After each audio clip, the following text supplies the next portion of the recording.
Hi guys, you're playing BeamNG Drive and you found out that you can only play with the arrow keys and you're used to playing with WASD keys and you're really annoyed, want to refund the game, you don't like it but you like the game and you don't know how to fix it. Well, I will show you today how to fix it.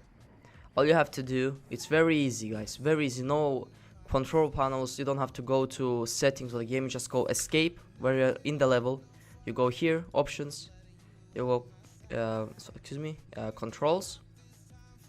You go vehicle and you see these throttle, brake, steer left, steer right. You can change the other controls like I did here, but it's up to you. So you just go throttle plus.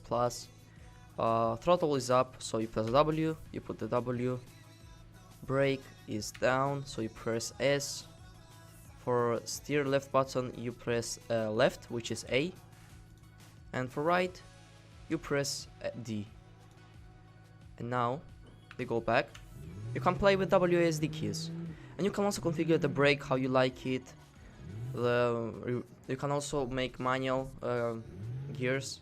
Like if I change now to realistic, you can also fix that, but that's another thing. Basically you can change everything right now. Before I think you couldn't, but no one actually made a video on this, so I'm gonna make a video to help you out guys. So if this helped you out, please leave a like, subscribe for more videos because I help a lot. I do also on other games helping guides. And yeah, thank you very much and peace out.